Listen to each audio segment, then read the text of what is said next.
What's up, guys? This video is going to cover refeed days versus a cheat meal or cheat day.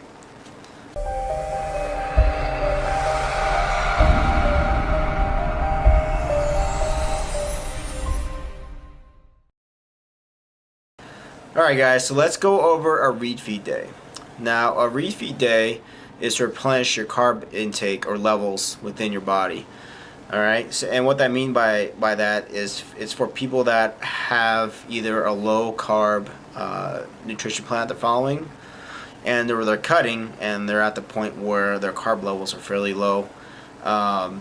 They may get, if you're lifting for bodybuilding type of lifting, you notice that your muscles aren't as full as they should be.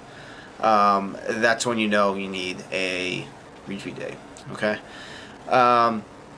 If you're beginning a lifter, I would say just add 100 carbs. Keep it simple. And my time frame of what defines beginner versus intermediate and advanced. Beginners, I would say between 1 and 4 years. You're in your of lifting consistently, not just on and off consistently. And if you're at that stage, just add 100 carbs to whatever you're doing, and just keep it simple. You want to do a refeed day every 5 to 7 days, and if you're on a cut, what I tell my clients is that they're not allowed to do anything. Keep it clean for the first 4 weeks, and then once you get into week 5, wait 5 to 7 days to do your refeed day. And as far as the 100 carbs go, don't have it all in one meal. Space out throughout the day. And also you want to keep those carbs clean. You don't want to have sugary stuff.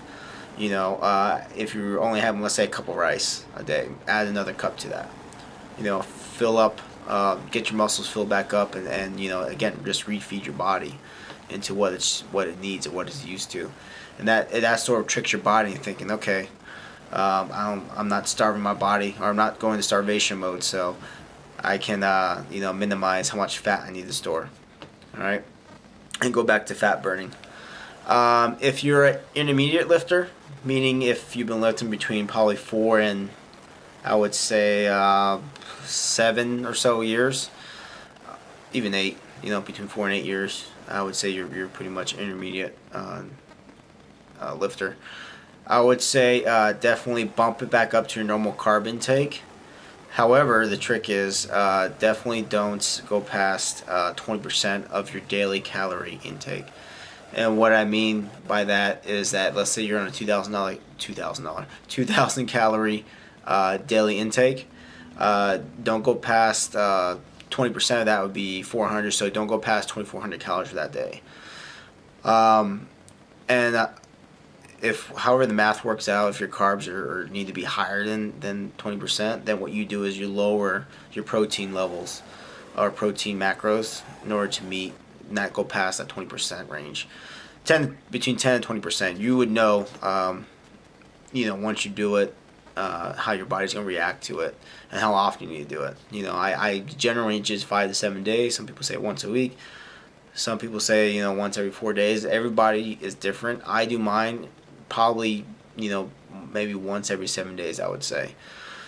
And again, you definitely want to increase a little bit of fat in there as well on the refeed day, but the main thing is getting those carbs back into your system. Okay. And even if you are intermediate, again, you don't want to, if let's say you need an extra 300 or even 400 carbs to meet your maintenance level, don't have it all in one meal. Space it out. That way you don't get all bloated and retain a lot of water. Space it out.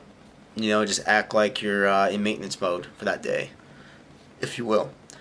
All right, and then you'll see your muscles get a lot more fuller. And definitely do it on a workout day as well. Don't do it on your off day, or even if it's just a cardio day. Do it when you're working out. That would definitely help as well. On the workout, whatever you're doing for that day. All right, so let's go over. I hope that answers the question on refeed day. So let's go over cheat meal or cheat day. All right, what is a cheat day? So a cheat day is when someone eats whatever they want for that day. Whether it's fast food all day, whether it's, order pizzas and whatever it may be, alright? Don't do that. Don't do that.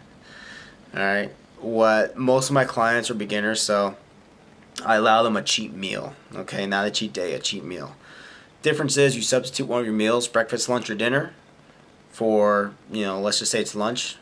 Instead of having chicken and rice, maybe you have a 2 slices of pizza. Or maybe you have like a hamburger. Alright? Now you don't want to overdo it. Okay, you don't want to have the whole pizza for lunch. Have a slice or two. Or you don't want to order, 5 double doubles from In-N-Out. And munching those. Just don't overdo that. Alright? And then for that day, guys, you're really not going to track your macros. What you will be tracking is just, or you won't be worried about meeting your macro goals. What you will be doing is just eating like you have been eating.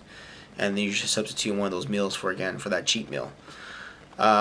What's the physical advantage to that? Absolutely nothing. A cheat meal does nothing physically for you. Mentally, it does a little bit more, I would say. So, one, it helps definitely satisfy that craving, or withdrawal that you may be having if you were eating fast food before. I also think that it's also a reward type of thing, mentally, meaning that, you've been eating, and I tell my clients they can't do it till after week 4. Knowing that, okay, I just gotta get through 4 weeks, eat clean, eat healthy, no eating out, no cheating, and after that I can have my cheat meal, and it makes it a little more of a goal in a way. That way, it's something that you have to look forward to, instead of thinking, oh well, week 6 I gotta drop my carbs again and calories again. Knowing that you have that cheat meal set up in 5 to 7 days would definitely help.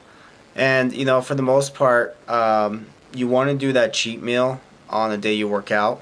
Usually leg day is a pretty good day to do it, because you're burning. Usually people, when they work out legs, they're working the full lower body, quads, hamstring, calves. So they're burning, a lot more calories than they would, doing like a chest day, or shoulder day, or back day, or whatever. So I definitely recommend doing that on a workout day, especially leg day. Definitely benefit that. And make sure you don't do cheat days. Don't have that meal turn into, okay, well, I worked out so hard that I'm gonna have a cheat meal, another cheat meal tonight. No, don't do that.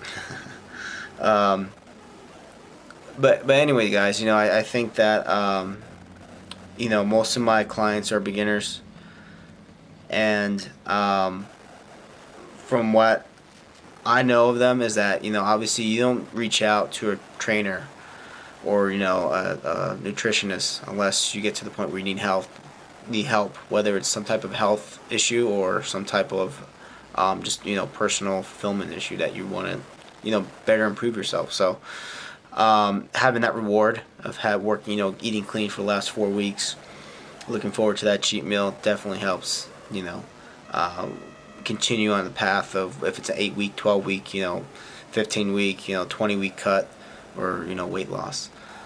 And for the most part,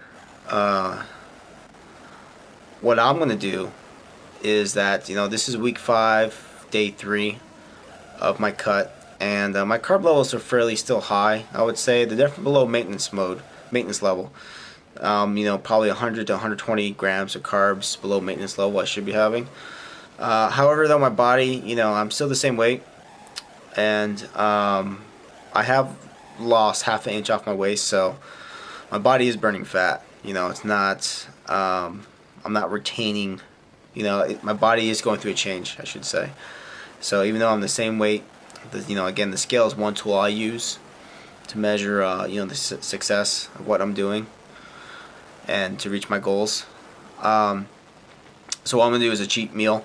I feel my body doesn't need a refeed day at this point. Maybe after, a few more weeks, I may change. But as of right now, I'm definitely going to do a cheat meal. What that's going to be, I'm not sure yet. And lately, when I've been doing cardio, it's been a lot of pizza commercials on. So I don't know if that's a sign or what, but we'll see when I get to that point. But anyway, guys, the main thing is don't do cheat days. If you're at a low carb or you're cutting and you feel that your body needs that refeed, then do a refeed day. All right.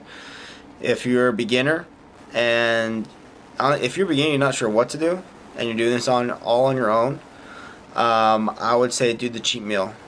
Okay, at this point, because most beginners, they really don't develop their foundation at first. So what I mean by foundation, I mean by they don't have their form down. They're not working on squatting, not working on benching, not looking to improve those areas. They're just looking to either lose weight or tone out. I would say definitely just do the cheat meal. So anyways, guys, if you guys have any questions, I hope that answers any questions that you guys may have had for what the cheat meal is versus a refeed day. If there's more questions or suggestions or comments, just leave them below in the description box or in the comment box, excuse me. And don't forget to follow me on Snapchat. I'm giving daily motivation stuff on there and daily workout tips on there. Also follow me on Instagram, Twitter, and the Facebook page is almost ready to go. All those links are down below in the description box. And please like, subscribe, share, let people know about the channel. And I hope everyone's doing well. I'll chat with you guys later. Peace.